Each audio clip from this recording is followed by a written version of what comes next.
Good morning, everybody.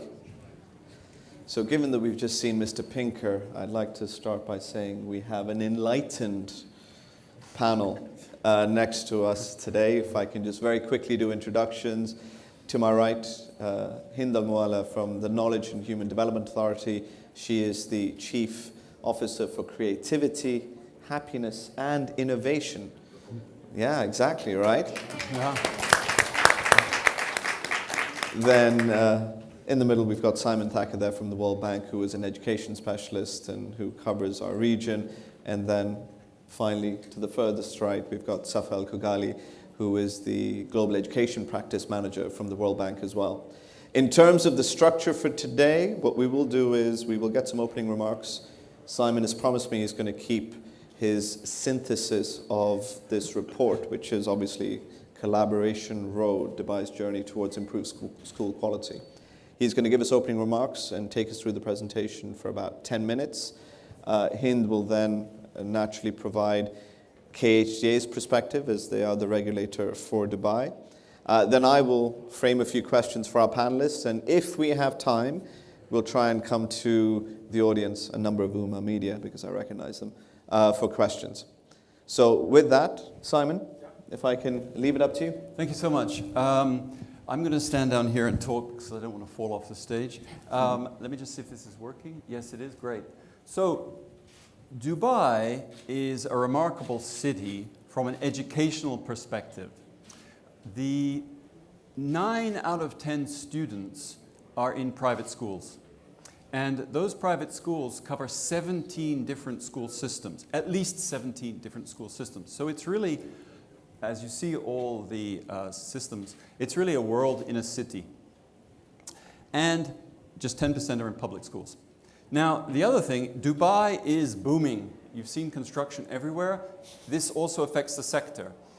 In the last 6 years alone, there have been 80,000 new students. That's 40% more students. 76 new schools. Now, as you heard, the KHDA is the government authority. It's a public government authority that oversees the sector, a private sector. Now, what's interesting is that's a challenge, because unlike a public minister of education in a public sector who can intervene and say, I'd like to see the curriculum revised, or I'd like to see teachers trained, the KHDA cannot do that, right? It's outside the system to some extent. So what they have to do is they choose policy options very carefully for the sector. Now, in 2014, I was lucky enough to do a first study of a set of initiatives to do with information for accountability. And the simple idea there is that if you give stakeholders more information about the system, there will be more accountability about the system. What they did is, through their Dubai School Inspection Board, they inspected all schools in a very fair and transparent way, applicable to all schools, and made those ratings public. Now, if I pull out my phone, it's not to check my tweets already, but it's actually to show you that there's a KHDA app. And on this app are all schools and all ratings. Now, that had quite an impact, because now there is a discussion about the quality of schools in Dubai. In the last 5 years, enrollment in good schools, the rating of good, has gone from 30% to 50%. So something's working. Now, today I'm here to launch this new study on collaboration. And there, once again, we have a very simple idea. There are great schools in Dubai. There are also weaker schools. There's no doubt about it. And there are great teachers, some of the great teachers in some of the great schools. There's also great teachers in weaker schools. The simple idea is, could they work together to help each other? Simple as that. So the KHDA promotes collaboration through 4 different initiatives. The first one, What Works, is an event held 3 times a year at the moment. It's a little bit like a TED Talk. It's big, bold, inspiring in the morning. And in the afternoon, there are workshops that are run by teachers for other teachers. Simple idea. Living Arabic is the same thing, but just for Arabic-speaking teachers within the city. Now, the two lower projects are very interesting. The Abundance project on the right-hand side was this idea. In exchange for a pass on inspection, meaning no inspection for that year, schools that were rated outstanding or very good were given the chance to work with weaker rated schools. And then finally, the Lighthouse project was a simple idea. All principals could come together to network. And remember, these schools are very different, right? 17 different school systems, different pay scales, different groups of people. So it was really a mix of a lot of different principles. Now, my questions were simply this. To what extent were these collaborative initiatives helping to improve the sector? And the second question was, what can be done to sustain these practices? Okay, now let me be precise about something. Collaboration, what do we mean? Schools collaborate all the time, right? You'll have two neighboring schools that will meet for soccer games, or for speech contests, or just cultural days. And within schools, what we call in-school collaboration happens all the time. I'm sure some of you have been former teachers, you've worked with other teachers, you've worked with the heads of department, and so on and so forth. The collaboration we're talking about in this study is, it has this, I'm going to read it so I don't mess up, it's got the central explicit objective of improvement of quality of education outcomes. In other words, this collaboration is looking for improvement. Okay? Now, my working, I approached this in three ways. I did a literature review, looked at the research. I sent an online survey to every school in Dubai and received hundreds of responses. And then I also came in November and did focus group interviews. Coming to Dubai, my hypothesis was this. Effective schools collaborate, less effective schools don't collaborate. And of course, I was wrong, right? I was wrong.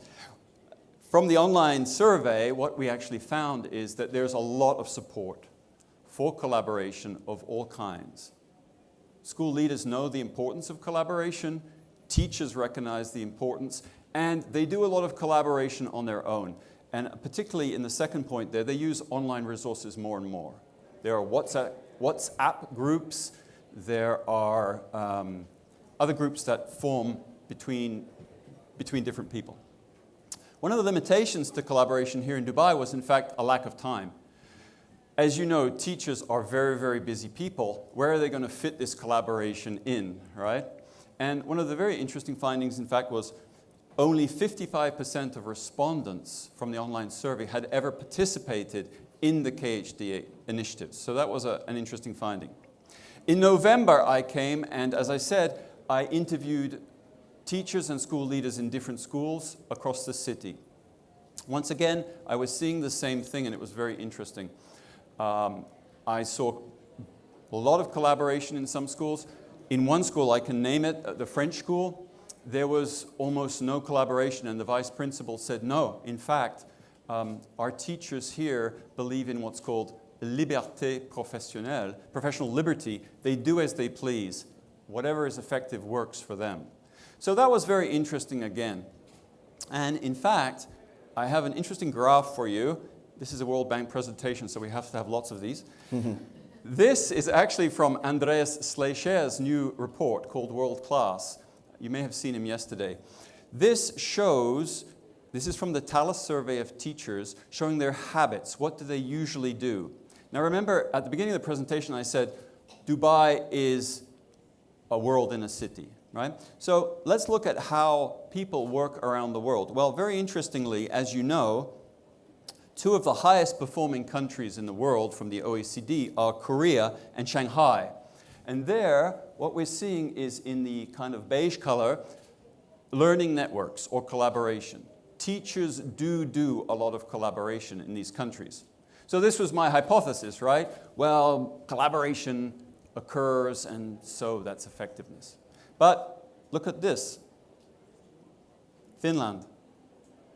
Relatively speaking, there's very little collaboration in Finland. And then paradoxically, if you look at one more country, Malaysia. Malaysia is not known, for the moment at least, for its high performance yet. But there's a lot of collaboration going on. So, of course, I'm not going to tell you all the findings in my report. That's why it's on your chair. But most of you probably thought, the reason, of course, is the quality of collaboration. The quality of collaboration. It's not the quantity, it's the quality. What are these people doing, these teachers doing, or these school leaders doing, or these schools doing when they meet? And the three major conclusions, so I must finish, are this. First, the idea that we have a single teacher in solo practice is, in many systems, going out the door to be replaced by this idea of teachers working together. And collaboration is the perfect mechanism for two reasons. One, there's an exchange of great ideas. And secondly, it's the mechanism that allows teachers to actually meet. Quite different from, say, reading about something. You're actually working with somebody. Okay? The second thing is, in spite of Dubai's huge diversity, and in fact, because of it, Dubai is actually an extremely interesting learning network, right? Because if a teacher can indeed get out of their school, meet other schools, they have the world at their feet. So many different ideas from so many different systems. Finally, a more tricky point about accountability. As I mentioned in the first report, we were looking at accountability, but that was at a system level. Collaboration actually brings accountability to the teacher level, to the stakeholder level. How? When teachers work together, whether it's in the What Works event, the Lighthouse event for school leaders, they become part of a circle. And the best practices they see and the work they're doing together will usually lead them to want to be part of that group. There's a kind of soft peer pressure going on. And it's that soft peer pressure that's actually accountability, right? You want to be part of that group. And that's how accountability in the system for quality has actually led to quality improvements. So I'm going to stop there. My final slide is just a summary of what I said. Thank you very much. Thank you, Simon. And very quickly, just if I can turn to you and as you represent the KHDA, what was the key driver for the KHDA to work with the World Bank, to engage in a report like this, to focus on collaboration? What was the important driver of that decision? I mean, it's always good, KHDA in Dubai, that we have more than 200 schools in the private sector, more than around 17 curricula actually, and they don't talk to each other a lot. That was ages ago. It changed now. Why? First of all, let me give you a history on the collaboration. When we look at the collaboration, I don't know, before 2012, I'm not going to name schools. I'll give an area, 2 schools. They've been living next to each other for years and years. They never had the chance to talk to each other at all. The only reason for them to talk to each other was to organize the parking lot when the parents will drop their kids and pick them. That was the only reason for them to collaborate. In 2012, we threw in we said, why don't we, usually with KHDA, our approach to schools, it was KHDA to school, KHDA to school, and this silo conversation at a one-to-one level. And so we thought, why don't we bring all the schools together? We really didn't know what will the output of that will be. Immediately after so we decided to bring them for a positive cause, to share what's working in their schools. When they came, we didn't expect the output, but there was an amazing enthusiasm from everybody. Everybody gave us brilliant feedback. We planned to run What Works in 2012. What we did is actually we ended up with 6, and it continued. What the World Bank reports say, there is a huge level of enthusiasm from the educators in the school, and usually enthusiasm leads to effective learning. Now, going back to your question, why the World Bank? The World Bank, we work with organizations such as the World Bank because they give that external view to what you are doing. As Simon said, 2008, they've produced a report, The Road Not Traveled, about how to reform education in the Middle East. We took that report to heart. In 2014, they delivered another report about the road travel, and mainly it covered how well having transparency and accountability can improve education. And now, of course, the road to collaboration. So this is why we collaborate with the World Bank. So Safa, if I can throw across to you, I think we've established certainly that Dubai's education system is different to many education systems that you see around the world. And given where your focus areas are geographically, what do you see as key insights, key takeaways from this report for other countries or education systems, not just in the MENA region, but I would classify across emerging markets? Thank you. So actually, I think not just the report, but the experience of KHDA has a lot to offer to the world. I think that the idea of monitoring and evaluating schools and offering that information to consumers, to parents, to make their decisions based on informed decisions based on the status of schools, the quality of their teaching and their environment, I think is helpful for many schools around the world, not just public schools. I think not just private schools, any public or private school can benefit from monitoring and the use of information to make informed decisions. So I think you should share that experience as widely as possible. I think you should invite countries to come and see what you're doing here. I've been following and watching this over the years. I also think you should invite people to see your offices.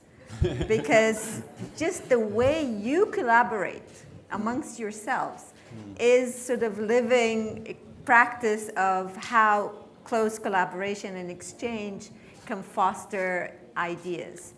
But also I think from the collaborative approach of this report, I think around the world now there's a lot of talk about communities of practice, about exchanges of information for teachers, for schools. The one thing I would caution is really the cost efficiency or effectiveness of this. I think a place like Dubai has the resources to try out ideas. Other countries, they're constrained. So the money that would go to an idea would go to such an idea would be taken from another one. And so before experimenting, I think we will look to you to see how you would continue with this and what are the lessons and how you tweak it before rolling it out as a best practice example around the world. Okay, thank you. So Simon, let me come to you. You said this was your second report that you've done on the Dubai education system. Again, given the insights that you've drawn across both sets of reports, what are some of the key differences in your mind between Dubai and other systems that you've looked at? And specifically, and I know you presented Andreas's, I say his name differently, by the way. Oh, okay. So I say Andreas Schleicher, so you've given me a brand new way to think about how to call Andreas when I next see him. But you've obviously shown that benchmark slide from the OECD report.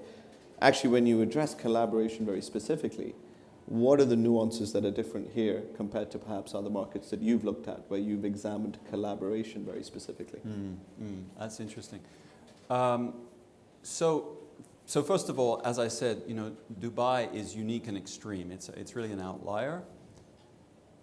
I work in the Middle East and North Africa, and we have a range of countries from Djibouti in Africa, where I work, which is part of the region because of its Islamic heritage, to Dubai at the other end. I'm really lucky to be able to work on both ends of the spectrum. And within our region, there are instances of private schooling. That's important to know, first of all. For example, Lebanon, where there's a lot of private schools, but the difference is that they're working under one curriculum, the Lebanese curriculum usually. And it's the same around the world. Private schools are generally working within one system. So you do have the difference with Dubai and, say, other huge cities. For example, Hong Kong. There will be a lot of private schools there, but they will be kind of the exception to the rule rather than the rule here. Now, in terms of collaboration, collaboration is taking place in different school systems. Probably the best examples are in China. Collaboration can be used for many reasons. First of all, I have to be clear about that. This idea that it's just for school improvement, that's only one part of it. Remember, schools might join together because there's a primary school and a middle school, and they'll extend their range of offer. Or let's say if it's a technical and vocational school, they might meet with another technical and vocational school to form a larger offer to the general students looking for these schools, and so on, or economies of scale. But the collaboration we're talking about for school improvement, that is really being used a lot in China. It's called Entrusted Management, and that's where a weak school may be identified and a stronger school is identified within a city. This is, for example, Beijing or Shanghai. And they will be put together. And there are many ways it occurs. It can be 2 principals and 2 schools. In some cases, it's just the one principal takes over both schools. And there are identified targets for the improvement. Monitoring and evaluation, as Safa so rightly put it, is essential. They're checked at midterm and at the end of their contract that they put together to see if this has actually worked. And in some cases, the better school is only paid for its participation if there are results. And I think that's very interesting because that's the accountability coming into play. So now, my last quick point, collaboration between different systems is quite unusual, but there is one case that's new, and you may have heard of it, is Chinese mathematics teachers are working in England trying to improve mathematics in England. And that's a case where the Chinese are not using their own curriculum, but using their methods in the United Kingdom to help teachers within that system. That has, from what I understand, the contract has just been extended on that, so something's happening, something's working. So I guess that's my answer to that. Thank you. So let me turn to you now, Hind, because again, one of the things that Simon mentioned was that Dubai certainly is predominantly a private sector education system, right? 9 out of 10 students attending a private school.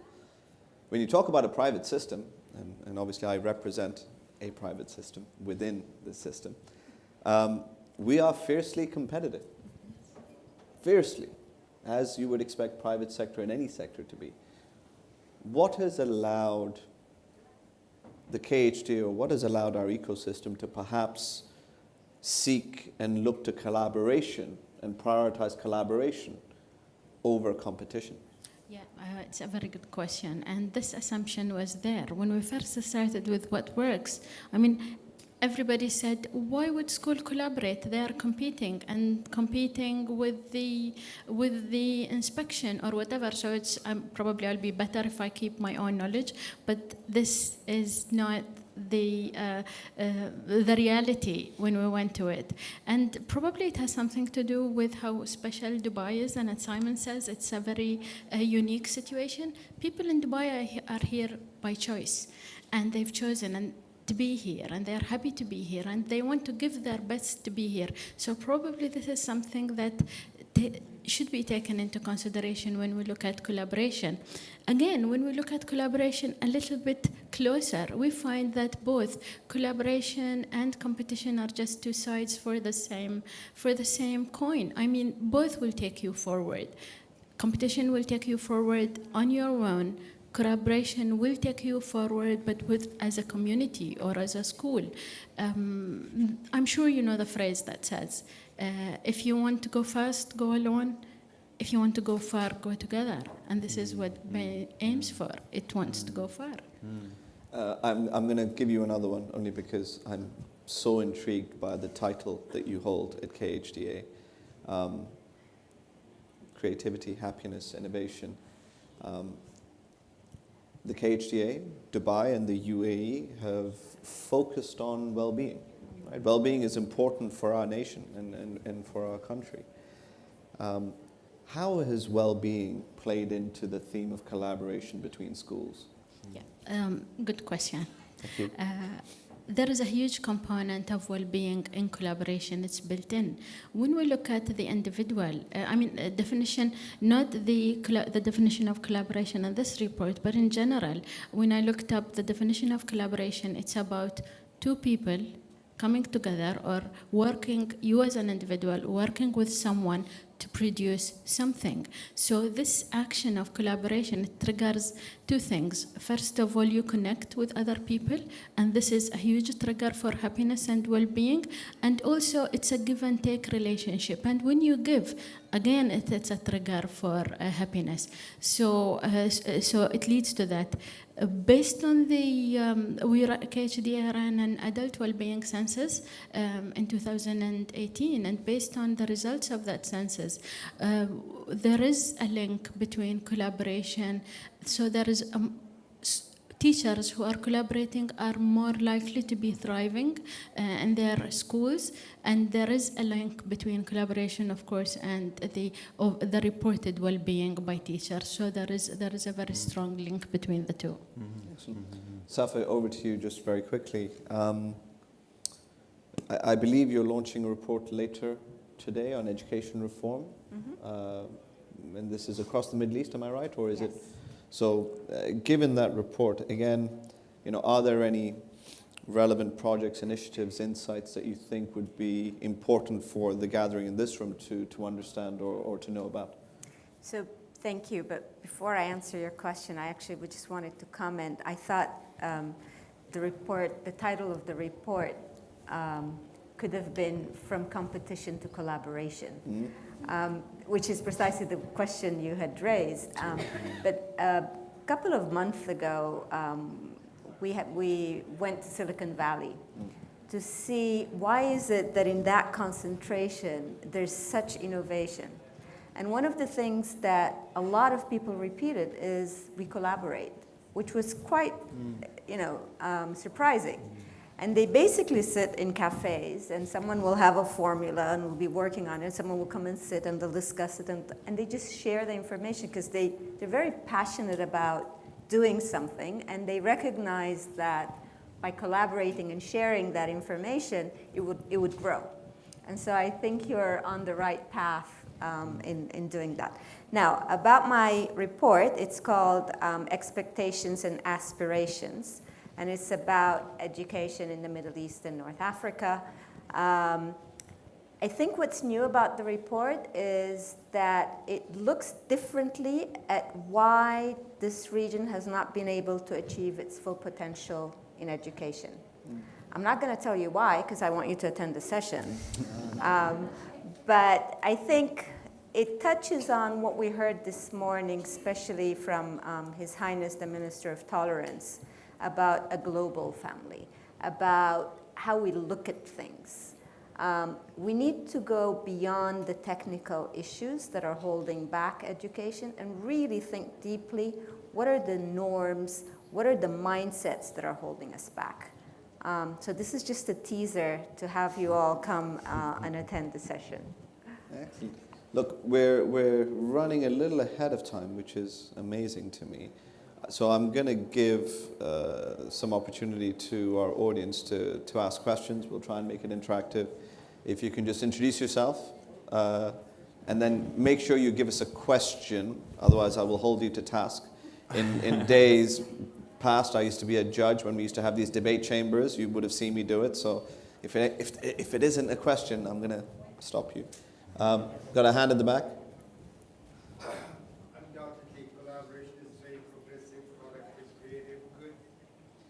Coming back to the same question that Dino asked about competition and collaboration, how do you differentiate between having this collaboration of coaching and poaching? Coaching and... You have schools that poach teachers who are good from you. So how do you, as a regulator, get that sorted? Ooh, good question for the regulator. The regulator didn't understand the question. Sorry, I will paraphrase. So I think inevitably we're focusing on collaboration, but there are those things about being in a private competitive environment that schools deal with on a day-to-day basis. And one of those things is while you're collaborating in one area, in another area, you are losing your teachers to as a result of competition. So, I think it's, what is the regulatory response to that? Should there be a regulatory response to that? It's probably, I'm going to leave it open-ended, and it's not just for him, but if others have thoughts, please. I mean, this when you raise collaboration, actually you raise something even beyond that, and you raise a certain level of trust. And as we said, there is a huge link between collaboration and well-being and trust, and we know each other. So as schools, if I don't know you, fine, we've been there. I don't know who the head of the school is. I don't know the teachers. It will be so easy to operate on a single universe of my own. But if I have an opportunity, and I see them quite often in 4 different areas, whether it's the abundance group, or whether it's wet work or living Arabic, all of these different initiatives, then definitely you will have that sense of community when it comes to not stealing teachers from each other, but you will always think, and it's fine. It's fine for people to move from one place to another, as long as there is no harm and as long as there is no damage into that. So there are certain guidelines and restrictions that will help schools to operate. But when I operate as a community, it's completely the behavior within that environment completely changes. I think that's a very good response. May I add a comment?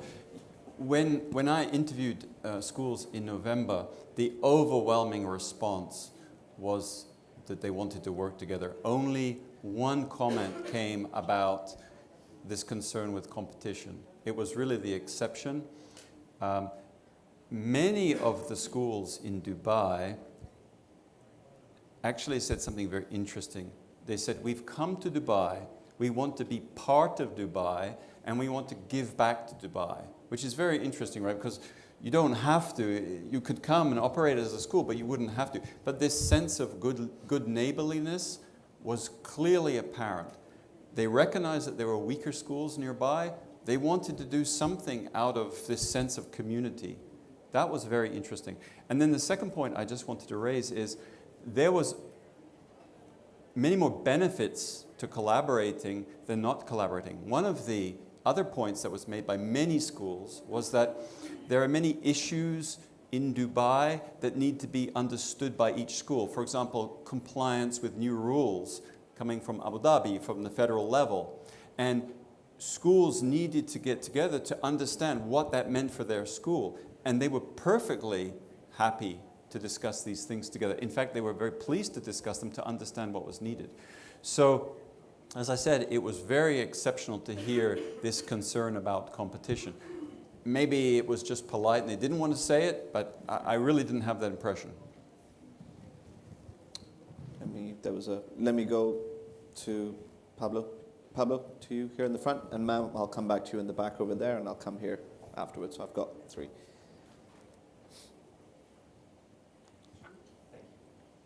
Hello. My name is Pablo Fetter. I'm the CEO of Clue Education. I think that KHDA has done a great job in elevating the quality of education in Dubai and putting and creating kind of a level playing field. I personally have been a beneficiary of that. My son got educated in a GEM school and he got a world-class education. One area that I saw as a father and also as a CEO of education groups that has potential for improvement, and I'm coming to my question, Dino, is the area of Arabic, where I think that many schools have struggled to find quality teachers, and I wonder what are the latest developments in that area, and also how can cooperation I saw one of the points that you highlighted were related to Arabic in particular. So perhaps you can elaborate on that. Well, I'll just say one word about the Living Arabic event. I was very impressed. I had a colleague come from Djibouti who speaks Arabic, and we participated in one of the Living Arabic events. When it first started a couple of years ago, there was a kind of reluctance. No one was really available. This year, 16 schools offered to host it. So, I mean, that was a sense of just how much excitement there is about it. And they also recognize that it's an area of, to some extent, weakness in the system. The person who leads it is phenomenal, and she talked about the ripple effect and said that, you know, every time we hold this, that ripple expands a little bit more. My one comment in the report is, I wish that ripple would just, you know, spread out much more quickly. That was my one concern. But the level of enthusiasm was fantastic. It was a really a very cohesive group of people with the same ideas. It was terrific. It was really terrific. So it is happening. Living Arabic. By the way, it's Dr. Keltham Knaid.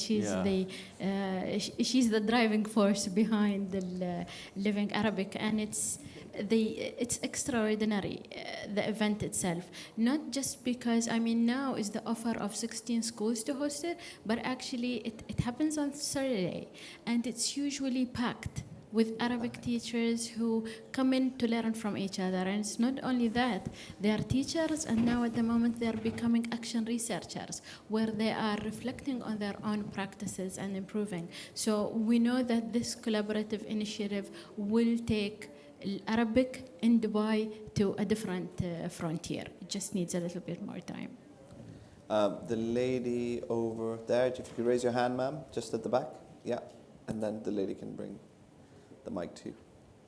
Perfect. Then I'll come forward, and then there's a gentleman there. Yeah. Thank you. My name is Kim Morrison. I'm CEO of Grok Global. I was wondering whether or not through the collaboration framework you were able to achieve economies of scale or agglomeration or efficiencies that were helpful to all the private partners. Well, may I answer that, Hind?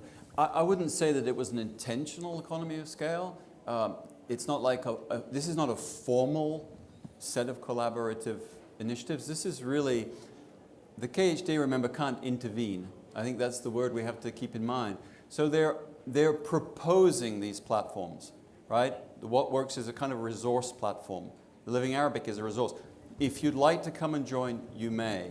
And that's all they can do. And I think it's it's actually a very interesting model, because if you impose anything, it may not work. And in fact, in the literature, there's a famous piece of research from a few years ago about what's called contrived collegiality, where the authors say, if you impose collaboration on people, the teachers and school leaders will just see it as, oh, yet another obligation, and they'll shake hands with that partner they have to collaborate with, and they'll smile, but they're not learning anything. And so that's what you have. There's this balance to be found between top down and bottom up, and I think the KHDA has done it very carefully to just suggest these ideas. But as I said with Living Arabic, I'm a little frustrated because I'd like to see that invitation go out. You know, it's very difficult to know exactly how to make it work. So I know I'm meant to be moderating, but I thought I'd just provide a perspective, just because, one, we have, as GEMS Education, 50 schools here, just in the UAE alone. And of that, I think we're just around 30 schools in Dubai. And I mean, we see the power of the network, the operating leverage that you can create from having a group of schools that are aligned in vision, aligned in purpose, have a very clear sense of what they want to try and achieve. And I mean, just to give you the data sets on our network of schools, which I think when we look at collaboration at a system level should also translate. Our ability to be able to unleash the power of the network has essentially meant that on the KHDA's inspection system, 92% of our schools are rated good to outstanding versus 66% for the rest of the system, right? When we look at very good to outstanding schools, we've got almost 3 times the number of very good to outstanding schools than the rest of the system. And that's just because we are relatively unique. I mean, there's 2 or 3 other providers locally that have a network of schools. And then, of course, you have the typical fragmentation of people that have 1 great school or 1 or 2 schools. And I think that's where the context of what the KHDA is doing and what the World Bank have researched about elevating what certainly works within a network of schools up to an ecosystem, I think that's the benefit, right? So we see the data sets and the benefits of that within our own network, and we expect to see that inevitably within the broader ecosystem as well, because I think, one of the things I always say, I sit on the Global Future Council for Education, Gender, and Work at the World Economic Forum. One of the things I always mention is the following. You won't believe how short the cycle is of ministers of education in power. It's about 18 months globally. Yeah. One of the things that we've certainly benefited from as an operator in this system in Dubai is that we've had the benefit of the same counterparty and counterpoint in a regulator for well over a decade. We didn't always agree, by the way. But we were always very, very aligned in terms of what we wanted to achieve for students, for families. And over that time, there's been convergence. And that convergence only ever works towards best practice, right? How can we make learning, teaching better for our children? How can we make it better for our teachers? And that's a wonderful place to be, but it requires patience, consistency, and frankly, a group of people that are practical and aligned about what we want to try and achieve. So yeah, just giving the operator perspective. I know I'm meant to be moderating, but I thought I'd do that anyway. Lady at the front here, if you can put your hand up, ma'am. Just here, right at the front. Okay, thank you. Yes. My name is Erika Castro. I'm from Chile. I'm CEO of Kuala, and we are developing a video game that improves the ethical and emotional intelligence in the children or kids. But I need collaboration now because my English is not so good. Then, please, it's possible to use the translation? Okay, thank you. Mi pregunta es sobre los niveles de colaboración. ¿Cómo es posible comprender la colaboración como una conducta entre profesores? Y también, ¿cómo entender la colaboración en el conocimiento? No, it's okay. We have translation here. Don't worry. We're good. Don't worry. It's collaboration in the room as we speak. It's really good. El nivel de comunicación entre... ¿Cómo podemos comprender?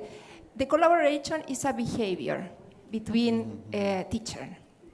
But my question is about how it's possible to understand the collaboration in the knowledge. How it's possible the knowledge will be a collaboration in your spirit, in your... ¿Cómo es posible que el conocimiento esté al servicio del servicio? ¿Me explico? No sea hasta el servicio de la cooperación, especialmente en la crisis que hay en el mundo global, que necesitamos respuestas para enfrentar estos cambios. So how is it possible to allow to facilitate the sharing of knowledge through collaboration? Yes. When we have many challenges in the global world, we have many global goals, for example, then the knowledge is necessary to be collaborate with the solution.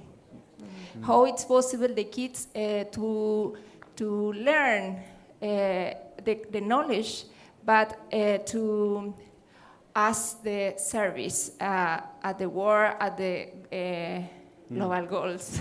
So, may I answer that one? Sure. Thank you. If I understand correctly, there's an important point I think that's being raised here, and that is that in the learning sciences today, it's clearly understood that learning is co-constructed.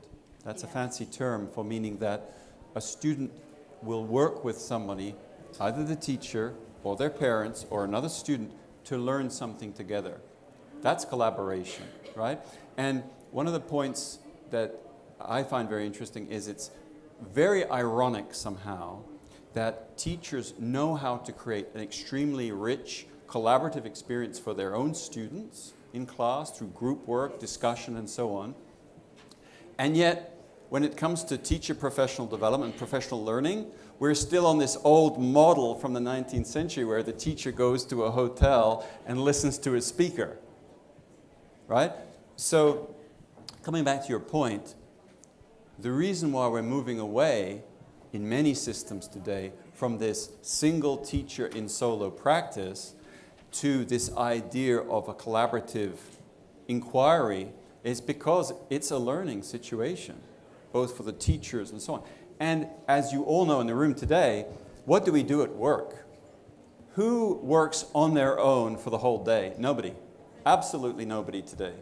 And as we see the rise of social media and collaboration becomes possible not from my desk in Washington, D.C., I'm collaborating with people around the world. So in terms of this idea of collaboration meaning dialogue, I think that's extremely powerful question. So I don't know if that answers your question. I hope it does.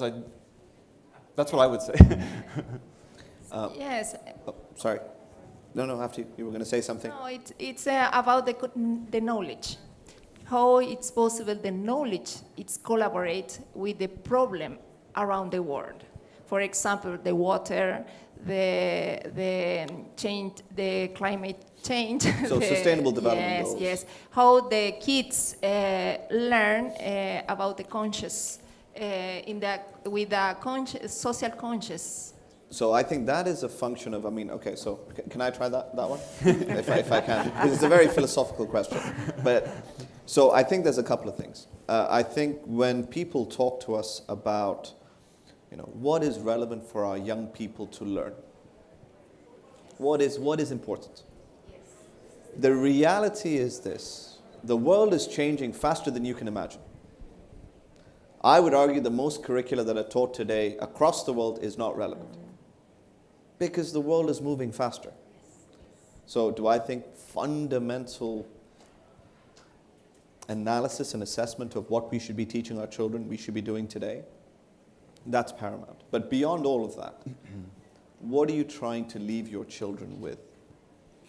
Beyond the content, beyond the concepts, beyond the knowledge, which is important.